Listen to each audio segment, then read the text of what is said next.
Makanya kan ya Tuhan, saya ulangi lagi, Tuhan tidak untuk dicari, tapi dirasakan keberadaan.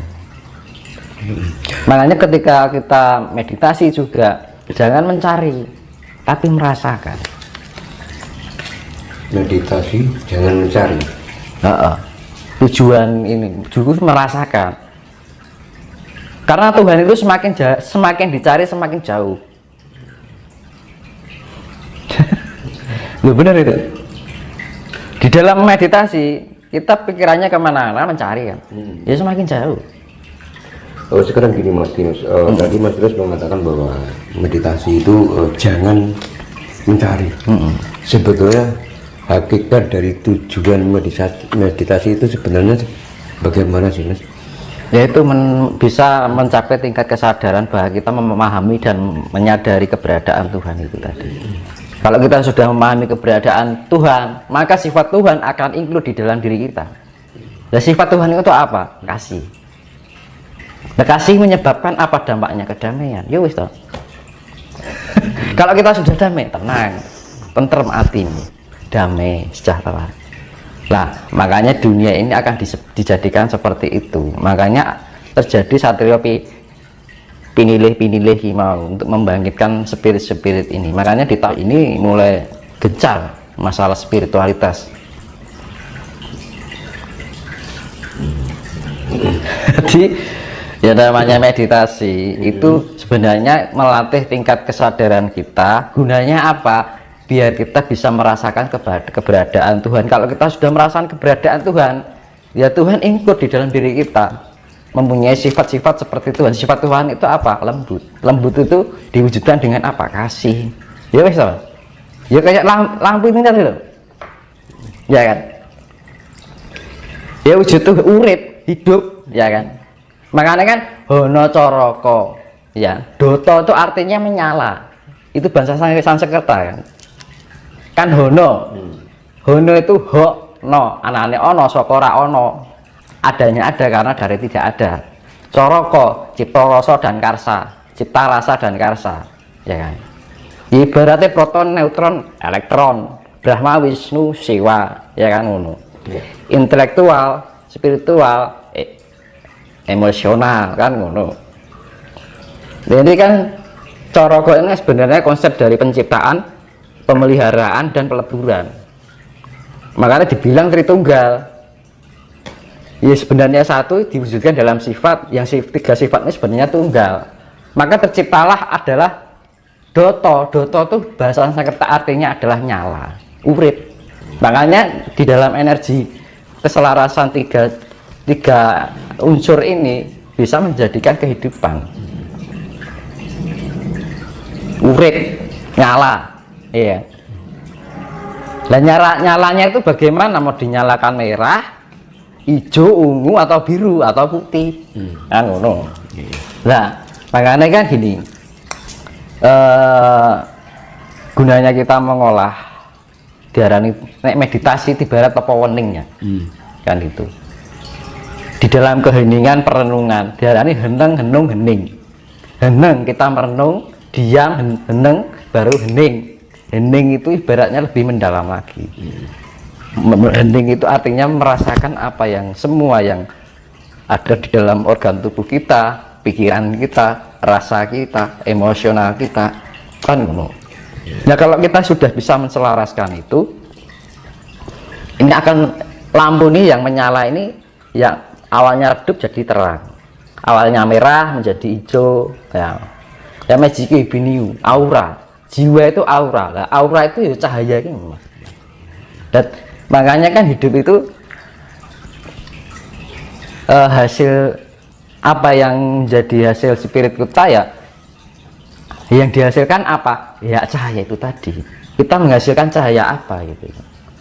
Makanya kan setiap di dalam cakra itu kan ada cahaya merah, ya kan, jingga kan, kuning, terus magiku hijau, biru, ungu, nila, ungu, putih, kan ngono Mas. Nah, makanya kan ada level-levelnya. Mas ya, ini terkait dengan meditasi.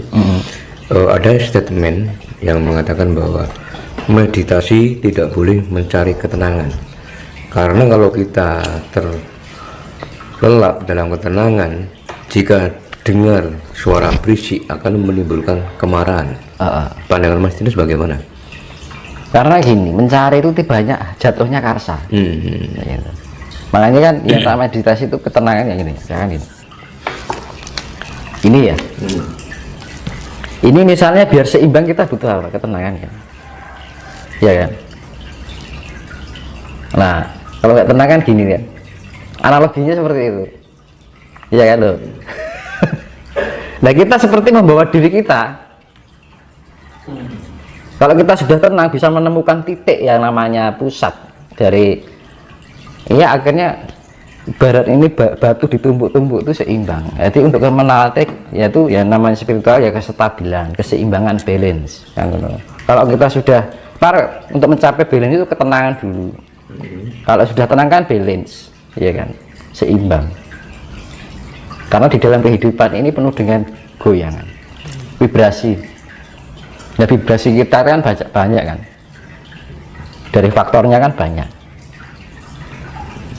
Nah, untuk mencapai keseimbangan itu akhirnya apa? Tenang, seimbang, balance. Kalau sudah balance kan temukan kedamaian loh Mas, keseimbangan loh Mas, keadilan, ya kan.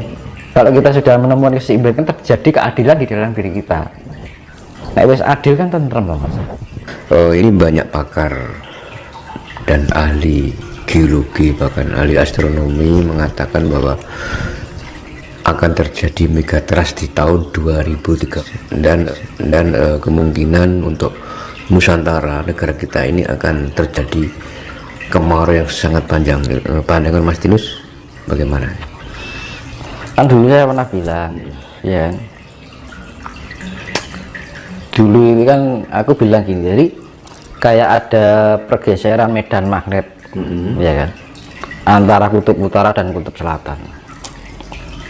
Nah, ini nanti mempengaruhi goncangan air samudra, ya kan.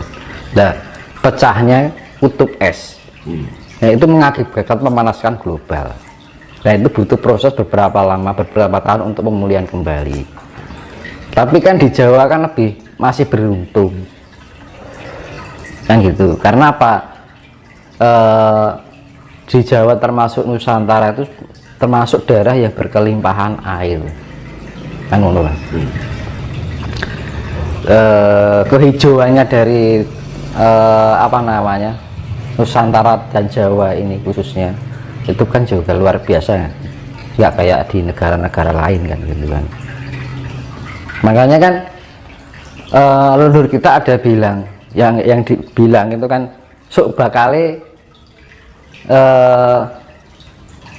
Cina Londo kari sak judu, Jawa kari separuh kan gitu. Ya itu diambil yaitu tadi ibaratnya separuh itu kan 50%. 50% itu tergolong adalah Asia Tenggara.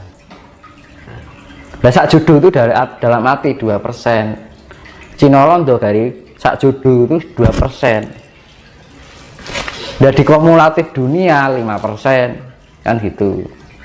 Makanya kan di dalam Baratayuda Jaya binangan antara Kurawa dan Pandawa 5, Kurawa 100, perbandingannya adalah 5 banding 100 kan gitu.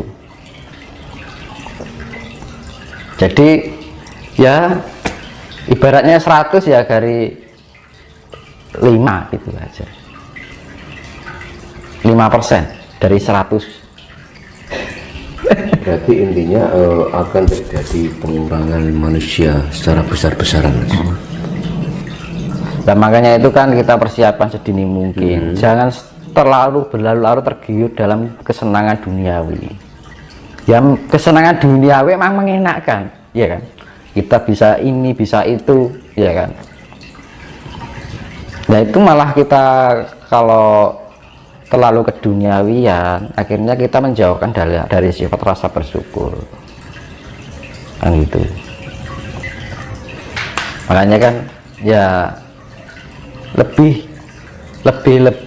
kita mengenal diri kita sendiri, karena zaman sekarang itu krisis identitas diri, akhirnya apa, krisis kemanusiaan, ya kan. Wong dosa ngarepe dhewe nggak peduli yang itu akanlah merugikan apa buat orang lain atau enggak, yang penting untung. Nah, sekarang kan agak gitu, lolo gue dan ngono, ya kan. Ibaratnya wong Jawa ki wis akeh sifating jalma menungso kang ngumbar angkara murka, mung butuh nuruti karep, ya kan. Mung butuh nuruti karep, ya kan. Jadi wis ora memberikan sifat yang wis ninggalake rasa sejati ning. Rasa sejati ini dalam sudah meninggalkan jati dirinya. Jati dirinya adalah sebenarnya adalah Tuhan itu sendiri yang ada di dalam diri kita. Makanya ketika kita menemukan jati diri kita, maka kita akan menemukan Tuhan yang ada di dalam diri kita. Ya kan?